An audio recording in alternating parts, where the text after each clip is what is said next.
ऐसा ही propaganda Hitler भी करता था, ऐसा ही प्रोपेगेंडा किम जोंग भी करते हैं।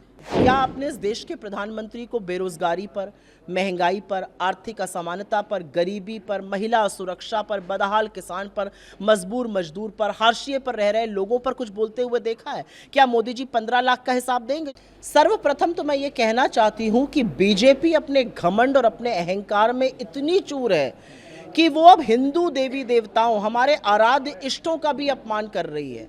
ये कहना कि महाप्रभु भगवान जगन्नाथ मोदी के भक्त हैं, ये करोड़ों हिंदुओं की आस्था पर ठेस है, उस पर प्रहार है और ये गुनाह है, ये पाप है। इसकी माफ़ी नरेंद्र मोदी को मांगनी चाहिए। लेकिन ये कोई छोटा सा बयान नहीं है, ये एक सोची समझी साजिश, एक छोटा सोचा समझा प्रोपेगेंडा का हिस्सा है।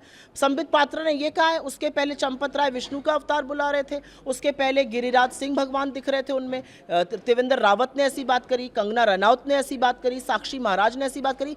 इन लोगों ने तो प्रभु राम को छोटा सा बच्चा दिखाकर उनकी उंगली थमा दी थी नरेंद्र मोदी जी को। ये किस तरह के धर्म विरोधी लोग हैं और किसने इनको हक दिया है कि ये हिंदुओं की आस्था के साथ खिलवाड़ करें? और इतने आत्ममुग्ध हैं प्रधानमंत्री कि वो कहते हैं मैं ईश्वर का दूत हूं, मेरे अंदर दैवीय शक्ति है। अरे आप ही के राज में 45 साल की बेरोजगारी है, आप ही के राज में महंगाई कमर तोड़ रही है, आप ही के राज में महिलाएं असुरक्षित है, आप ही के राज में किसान बदहाल है, मजदूर मजबूर है, लोग हाशिए पर हैं। उनकी कोई चर्चा आप नहीं करते हैं, जिसका वजूद 18वीं लोकसभा के चुनाव के बाद खत्म होने वाला है।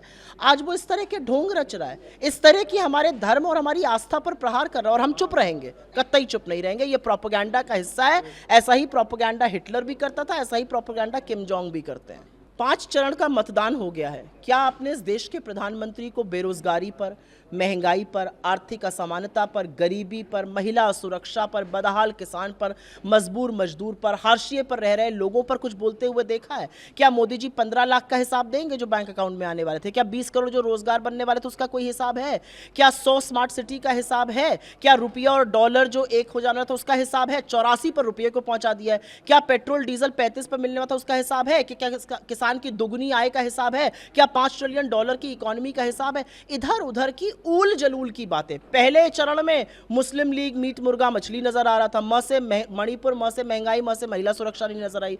दूसरे चरण में आते आते आपके मंगलसूत्र और भैंस और कमरे पर आ गए। तीसरे चरण में आते आते अपनी आंखों के पुतली अडानी और अंबानी को स्वाहा कर दिया। चौथे चरण में आ गए तो गजनी जैसे बन गए, गजनी का किरदार समा गया इनमें। कहने लगे मैं हिंदू मुसलमान करूं, मैं रहने योग्य नहीं हूं। अगले ही पल करने लगे, शुरू से करते आए, वजूद ही है। और 5वां चरण आते आते इन विक्षिप्त बातों को करने लगे। तो प्रधानमंत्री को अपनी आगामी हार दिख रही है और ये उनकी बौखलाहट बोल रही है। For more of such videos, do like, share and subscribe to ET Now Swadesh.